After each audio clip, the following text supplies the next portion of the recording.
Francis Ford Coppola has released the first teaser trailer for his long-awaited next film, Megalopolis. I'm Brennan Sem for the New Wave Nerds. Like and subscribe below for more nerd content and commentary. Now let's read the news. From Deadline, Francis Ford Coppola took to Instagram today and posted the first teaser trailer from his eagerly awaited film, Megalopolis. Along with the teaser, he posted a tribute to his late wife in the captions. Quote, Megalopolis has always been a film dedicated to my dear wife, Eleanor. I really had hoped to celebrate her birthday together this May 4th, but sadly, that was not to be. So let me share with everyone a gift on her behalf, end quote. And then he posted the trailer for Megalopolis, which I believe we have right here. Let's see if I can get this full screen. Okay, it's a very retro production company logo. I like it though. It definitely feels like a classic Francis Ford Coppola film. I don't really like the LUT that was appearing on his face there. I'm not gonna lie. Oh, those are some nice boots though. I didn't even bother to check if the audio was coming through, but it looks like it is. God, he's standing at such a weird angle. I mean, obviously, because he's trying to not fall off the roof, which I respect. It's probably a good instinct, but it looks a little weird. Those clouds, they're moving so fast. It's a really fun, like, wide shot, though. I really like that. The way that they slow crane out.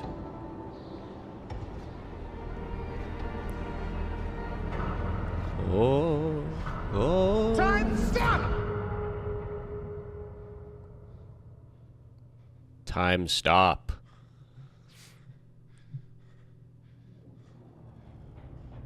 Oh, I hate that kind of shot, though. I can't remember what, like, the dolly in, zoom out. I don't know what the actual term is, but I hate that kind of shot. It's supposed to induce a sense of vertigo.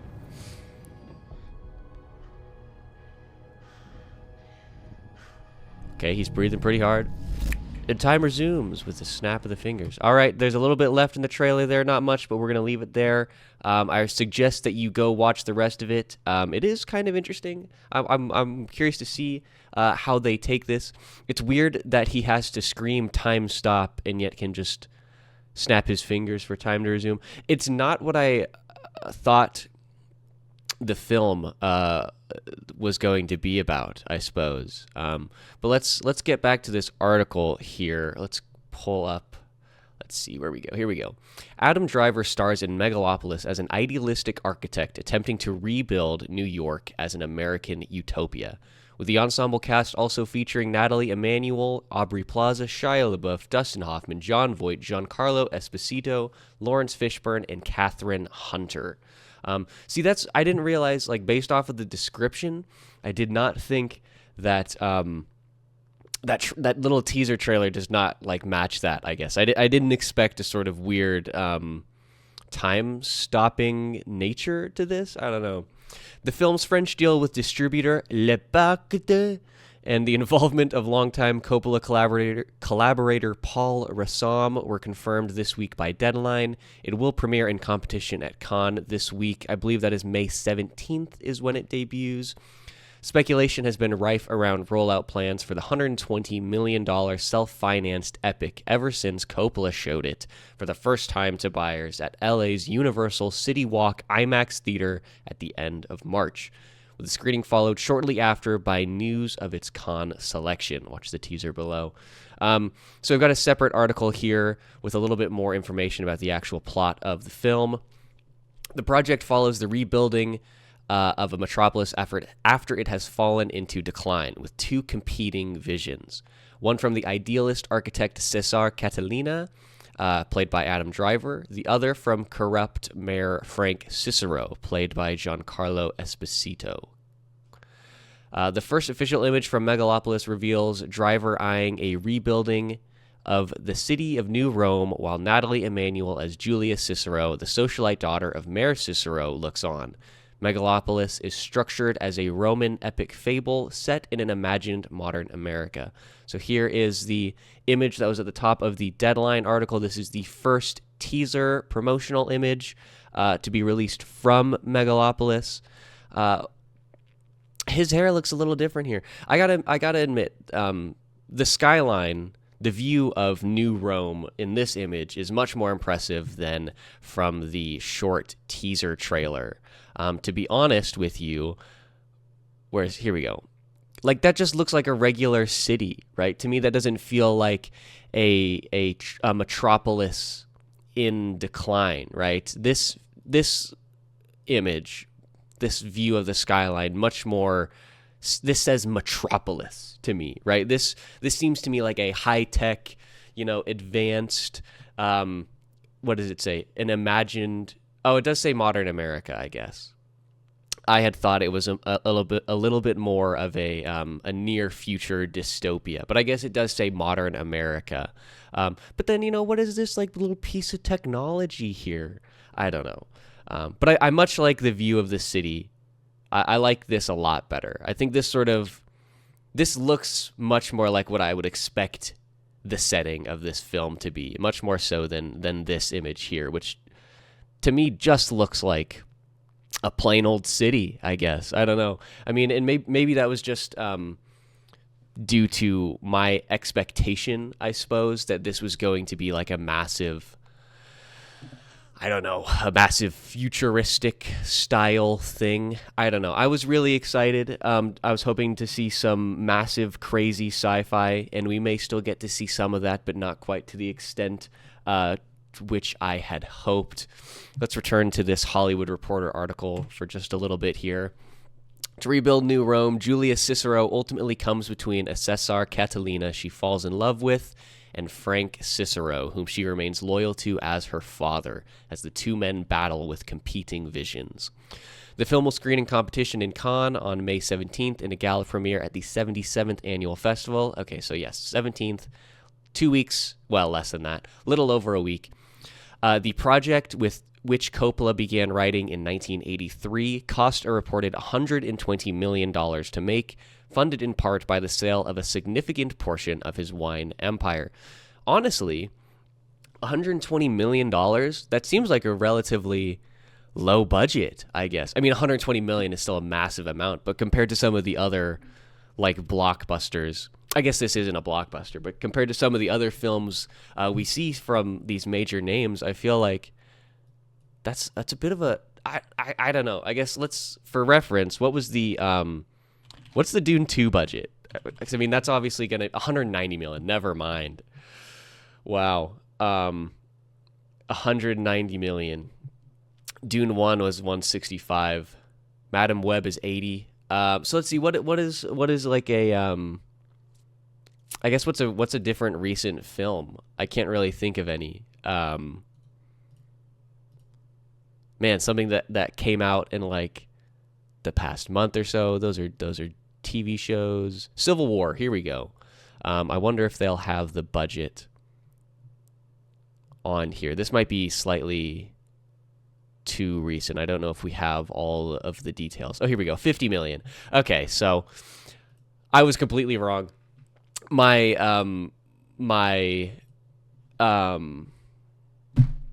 what am I trying to say here? My Overton window for the budget of films is completely out of whack, due probably solely to Marvel and stuff. So 120 million, quite a bit.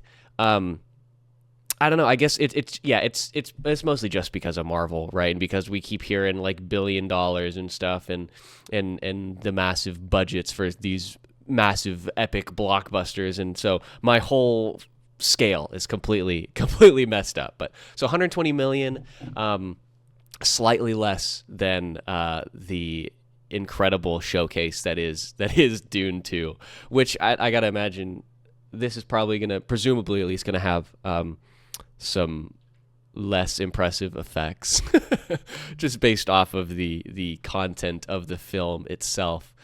So back to the article here.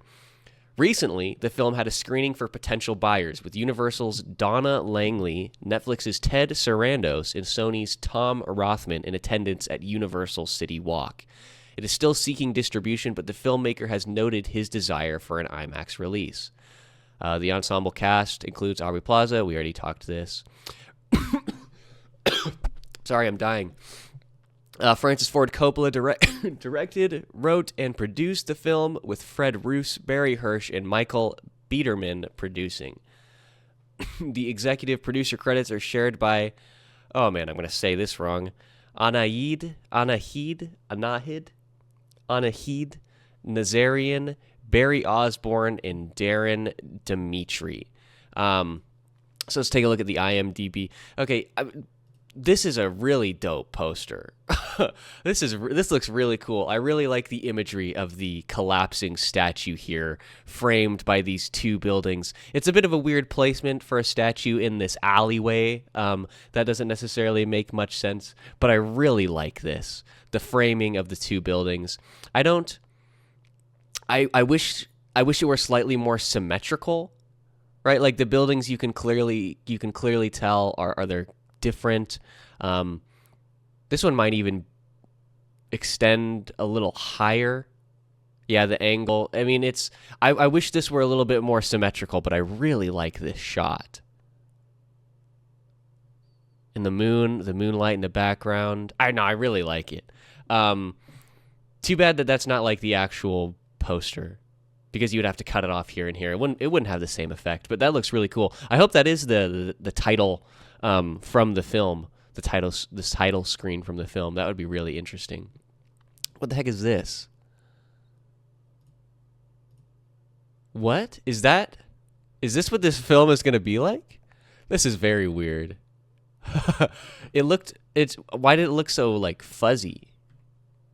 Shia LaBeouf looks old, man. Look at him dripped out. That's amazing. Wow.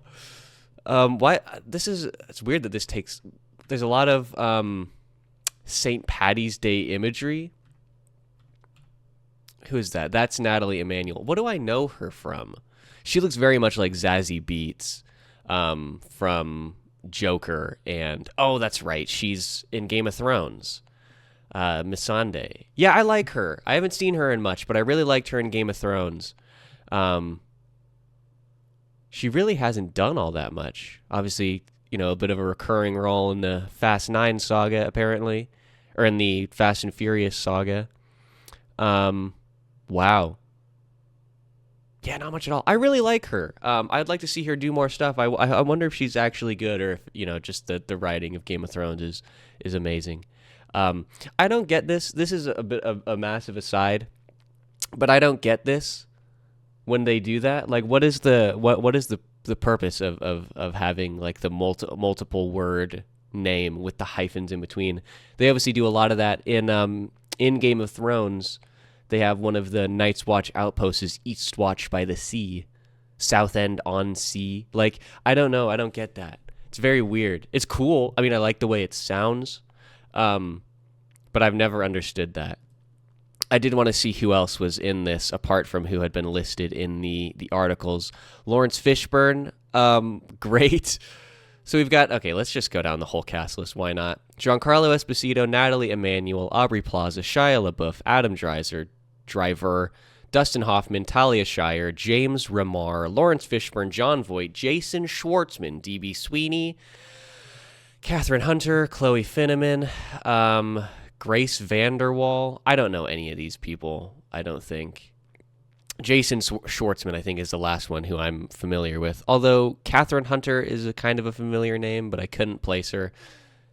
Adam Driver is the one that really interests me. I have not seen much of his work, and I have been very vocal about my dislike for him in the Star Wars trilogy, in the second Star Wars trilogy.